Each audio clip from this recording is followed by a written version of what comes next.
Okay, everybody. Hey, we're finally here.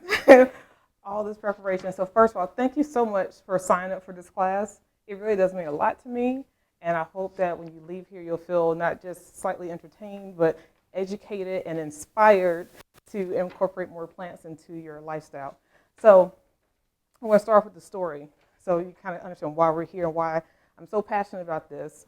For the bulk of my life, I was very, very, very sick. All of my baby pictures, all of my toddler pictures are me in the hospital, like no lie. There's hardly any pictures of me in the house. I was allergic to everything. I lived kind of a sheltered life because I was just so sick all the time and everything seemed to really affect me. Fast forward, turned 9 years old, I started my period. Now for the men in the room, that's very early, okay?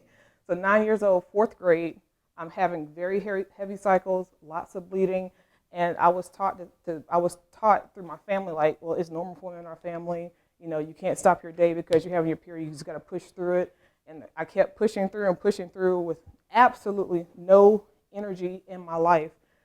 Anything I've ever accomplished prior to changing my lifestyle was sheer willpower because I had no energy. I was chronically sick, and it just became a part of my life. Fast forward to undergrad, and about span about 4 months, I gained about 80 pounds. And at first, I thought the dryer was shrinking my clothes. I said to my ex-husband, like, is the dryer shrinking your clothes? And he's like, I think you're gaining weight. And I'm like, nothing had changed in terms of my activity level, what I was eating. I mean, it wasn't like I was a triathlete or anything, but I was like an avid tennis player. Like, I just blew up for no real reason. I went to a slew of doctors. No one's found anything. I finally found a doctor. And then they hit me with, you pretty much have everything. You got super high cholesterol, you're pre-diabetic, you have PCOS, which is polycystic ovarian syndrome, you have hypothyroidism, you have a goiter, you have fibroids, you have ovarian cysts, you have all these things. And I was just like, on one hand, okay, at least I know what it is, so I can at least figure out why my entire life I felt like this, because everyone else seems to have abundant energy, and I'm just like struggling to be present. And then on the other hand, just like, well, most of these things you have aren't curable. You have to take these medications for the rest of your life and just learn to deal with it. And then once you cross over 35, if you've had your kids already, we'll just give you a hysterectomy. That's what I was told. And so in my early 20s, when I'm hearing this in undergrad, I was just like, I don't want any kids. I don't care about that, whatever. And I was just like, I don't think a hysterectomy is something I want. And what's causing this for me to have to get a hysterectomy? But I said, okay, that's 15 years down the road. I'll deal with that later. And went about my life, taking the medications, doing all the stuff, and I was really helping. So fast forward into a few years ago where I watched this documentary, and this documentary literally changed my life on a dime. And I was watching it with my father, and from that day forward, my father and I decided that we were going to walk forward in this lifestyle and not look back. And that was when we started a whole foods, plant-based diet. And when we did that, I did not expect the changes that happened. I just went into it because I was like, I never really loved eating meat growing up, but I felt like I had to, because every time I saw a vegetarian, they either looked weak, sickly, or they were eating like bananas, mushrooms, and nuts, and I'm personally allergic to those foods. And I was just like, well, if I become a vegetarian, like, what am I supposed to eat? Where am I going to get my protein? And if they're always eating the stuff I'm allergic to, how could I survive? So I just thought I couldn't do it, even though I felt hypocritical, because I love animals, but I was eating them. So I just thought I didn't have a choice. I didn't know any better. This documentary changed all that in an hour and a half presentation. And what ended up happening is that everything I just told you I had, gone. And I did not expect, like my fibroids, what they say you had to get surgery for, gone. Ovarian cysts, gone. My periods became normal. I thought another ethnic group are the only ones that had happy-go-lucky periods and stuff like that and no cramps. So I thought black women just had to endure the pain. All that was gone. And only thing I did was change what I was eating. And I'm just like, all these years, I've been going all these medications, all these doctors, not one person said, hey, change what you're eating, right? They always say moderation this, moderation that. No, stop eating these things that are causing the root cause of this stuff and incorporate plant food that is actually medicinal. So once this happened, and like again, it wasn't even my intention. I was just like, okay, I know I can be healthier. I still expected that PCOS wasn't curable. that my thyroid issues would be there for life. I just thought that I would still deal with it, but just be a little bit better. Not that it would be completely eradicated, that my high cholesterol was normal, my diabetes was gone, everything. Like, I didn't know. And then I lost 70 pounds without even trying because it wasn't like weight loss for me.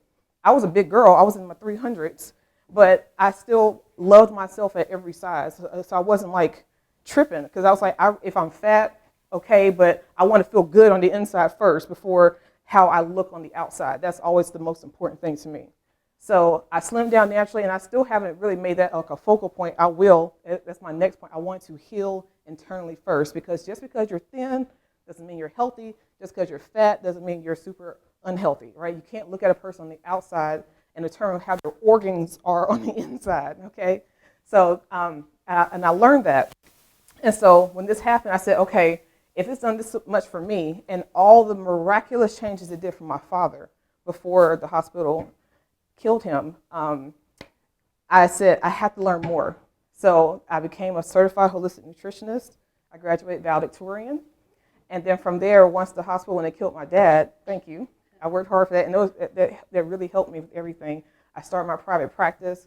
Once my father passed away, instead of going through the courts and wrongful death and all this stuff, because they admitted what they did to him, I said, he would be more proud of me if I became a doctor and helped people. Because what I knew was when I was in the hospital, I knew what they were saying was wrong, but I couldn't speak the language to say why it was wrong. And he's gone now. And I said, I will never be in that situation again where I'm in there, I can't read a chart, I'm listening to their stuff, and I can't understand why I can say, no, he does not need to be on a blood thinner, and here's why, take him off. I couldn't do that then, but I can do that now. And I know he'd be very, very proud of me for doing that. So that's why I enrolled, and now I'm in school to be a naturopathic doctor. Now, for those of you who don't know, because it's not as common in the United States anymore, naturopathic doctor is a doctor of natural medicine. So it's a primary care doctor, so you still learn all the pharmaceuticals, all the pharmacology and all that stuff, but you go through the natural route first because our bodies are designed to heal themselves if you just give it a chance, right? So instead of every time you have an ache and a pain to give you a pill for this and a pill for that, say, why is this happening? What's going on in your life? What can you change? Now, if you're a person that says, I don't want to do the natural route, it's going to take too long, just give me the pill and I'll deal with the side effects, cool, okay? I'm not the person for you, okay? But if you're like, I want to give my body a chance to heal naturally, and here's how, and I'm not anti-allopathy. You know, if I break a bone, if I fall off a tree, you better take me to the hospital, okay? I'm not going to wait on the herb to put my bones back in place, right? But when you talk about wellness and actual health, that is not what that system is created for. So that leads me to why we're here today. One of my professors said this quote that really stuck with me, and that's how I came up with the concept for this class through this grant program. And this, I don't think he created it, but it's the first time I really heard it. And he says, if you tell me, I'll forget. If you show me, I'll remember. And if you involve me, I'll understand. So that is why we're here today. So I'm going to be talking to you. So hopefully you don't forget, but I wrote it down. Okay. I'm going to show you some cooking demonstrations, but I'm going to call on certain people to come up and help so that you can be involved and have the full understanding. So that's how the layout of this class is. It's about 40 minutes of nutrition, an hour of cooking, and then 20 minutes of eating, Q&A, and filling out the evaluation form.